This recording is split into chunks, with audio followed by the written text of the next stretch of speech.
நேத்து பஸ்ல கோயிலுக்கு போயிட்டு வந்து ஒரே அலைச்சல், உடம்பு வலியா இருந்துச்சு. அந்த கூட்டத்துல போயிட்டாங்க. கோயிலுக்கு போயிட்டு வந்து படுப்போன பார்த்தா அந்த அத்தை தொல்லை வேற தாங்க முடியல. காலையில எந்திரிச்சும் தாங்க முடியல. ஐயோ, கொஞ்ச நேரம் இங்கேயாவது வந்து உட்கார்ந்து இவங்க கூட 4 வாரத்தை பேசிட்டு போனாதான் கொஞ்சம் மனசுக்கு நிம்மதியா இருக்கும். அவங்க மூஞ்சி பார்த்தாவே டென்ஷன் தான் ஆகுது. எப்ப பார்த்தாலும் அது செய், இது செய், அது நொட்டை, இது நொட்டன்ட்டே இருப்பாங்க. அப்பா சாமி, எங்க யாரையும் காணோம். என்ன பண்ணிட்டு இருக்காங்க தெரியலையா. வருவாங்க, உட்காரலாம் கொஞ்ச நேரம். அதோ வர்றாங்க சுந்தரி அக்கா. வாங்க அக்கா, வாங்க வாங்க அக்கா, வாங்க. வேலையெல்லாம் முடிஞ்சா வந்து உட்காருங்க, வாங்க. இந்த வார சின்ன பொண்ணு, உனக்கெல்லாம் வேலையெல்லாம் முடிஞ்சா? எனக்கு இப்பதான் சின்ன பொண்ணு முடிஞ்சு. அதான் கொஞ்ச நேரம் உங்களை பாட்டு போலாமேன்னு வந்தேன். முடிஞ்சுக்கா, முடிஞ்சு. எங்க அத்தை கூட மண்டை உடைக்க முடியலன்னு தான் நானும் இந்த சைடு வந்தேன். உட்காருங்கக்கா, ஏக்கா நின்னுட்டு இருக்கீங்க? இது உட்கார சின்ன பொண்ணு. என்னக்கா இங்கதான் உட்காந்துட்டு இருக்கீங்களா? ஆமா லட்சுமி, வா வா, நீ வந்து உட்காருவா. உன்னையதை பாட்டு இருந்தேன். இந்த வாரக்கா. என்ன ஒரு ஆள் கம்மியா இருக்கு? இதோ வந்துருவாங்க அக்கா, வந்துருவாங்க. என்ன ஒரே கூட்டமா இருக்கு அப்படின்னு பார்த்தோன்னே ஓடி வந்துருவாங்க. இப்ப வருவாங்க பாரு. எல்லாரும் என்ன பண்றீங்க? ஒரே சத்தமா இருக்கு.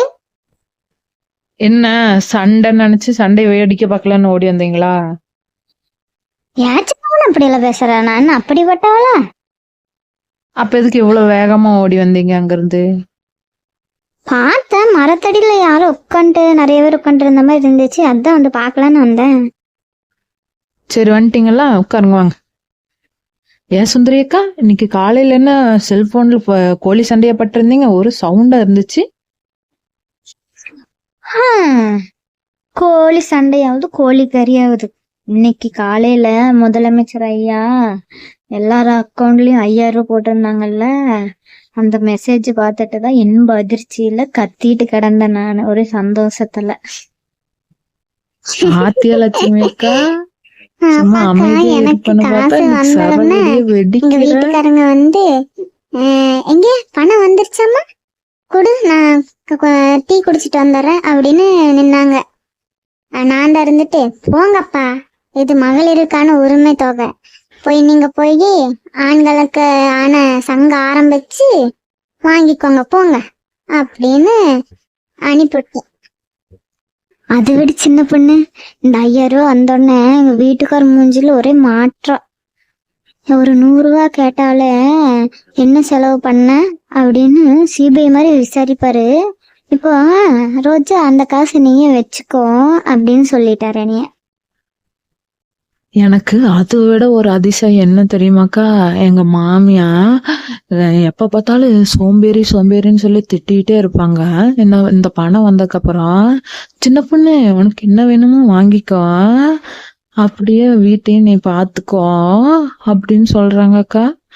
அப்புறம்தான் நான் மனசுக்குள்ளே நினைச்சேன், ஓஹோ, பணம் வந்தா மரியாதை தானா வரும் போல அப்படின்னு. ஆமா சின்ன பொண்ணு, நீ சொல்றது உண்மைதான். அதெல்லாம் இந்த காசு வந்ததுல இருந்து எங்க வீட்டுல ஒரு சந்தோஷம் வந்துருச்சு. என் மகனுக்கு அம்மா ஒரு சைக்கிள் வாங்கித்தாம்மா, சைக்கிள் வாங்கித்தாம்மான்னு அடம் பிடிச்சிட்டு இருக்கான். அவனுக்கு இந்த 5000 ரூபாயில பாதி சைக்கிள் வாங்கி கொடுத்துட்டு மீதிய வீட்டு செலவுக்காக வச்சுக்கணும். லட்சுமி அக்கா, நீங்க சொல்றது கேட்டு என் கண்ணுல இருந்து தண்ணீரே வந்துருச்சுக்கா. ஆனா இந்த சந்தோஷமெல்லாம் நம்ம பெண்களோட உழைப்புக்கு கிடைச்ச அங்கீகாரக்கா. யாரு என்ன வேணா பேசட்டும், இந்த 5000 ரூபாய் நமக்கு 10,000 அதுக்கு மேல ரூபாய்க்கான மதிப்புக்கான சமக்காது.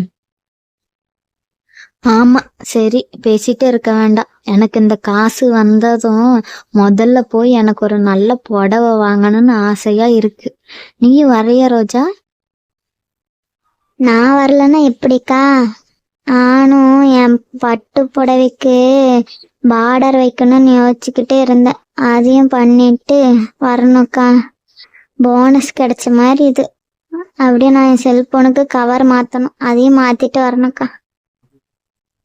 அடடே, ஒவ்வொருத்தருங்களுக்கும் ஒவ்வொரு ஆசை வந்துருச்சு போலயே. சரி சரி, வாங்க போலாம். ஆனா இந்த காசை உடனே செலவு பண்ணிடாதீங்க. அரை மறுக்கா பழைய கதையை தான் பேசிட்டு இருக்கணும் நம்ம. எப்படியோ எல்லாத்துக்கும் காசு வந்துருச்சு. எனக்கு காலையில எந்திரிச்சு பார்த்தோன்னா மெசேஜ பார்த்தோன்னா அப்படி ஒரு சந்தோஷம், அப்பா தாங்க முடியல எனக்குமே. ஒவ்வொருத்தங்க ஐயோ அங்க கடன் வாங்கியிருக்கோம் இங்க கடன் வாங்கியிருக்கோம்னு நினைச்சு பயந்துட்டு இருப்பாங்க. இந்த காசு வந்தோடனே முடிஞ்ச அளவுக்கு கொடுத்து அந்த பிரச்சனையை தீர்த்துக்குவாங்கல்ல. ஆமாக்கா, எல்லாருக்கும் நல்லதே நடந்தா சந்தோஷம்தாக்கா. ஆனா காலையில எந்திரிச்சோன்னு இப்படி ஒரு இன்ப அதிர்ச்சின்னு வரும்னு யாருமே நினைச்சு பார்த்திருக்க மாட்டாங்கல்ல.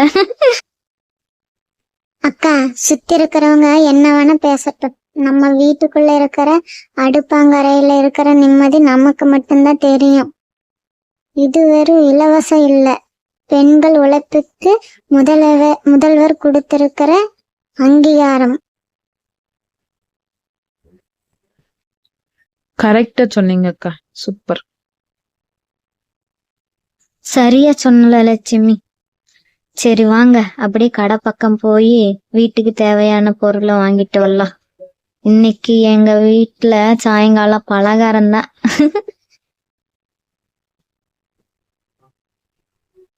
இந்த வீடியோ பாக்குற நீங்களும் உங்களுக்கு இந்த பணத்தை வச்சு என்ன யூஸ்ஃபுல்லா பண்ணீங்கன்னு கமெண்ட்ல சொல்லிட்டு போங்க.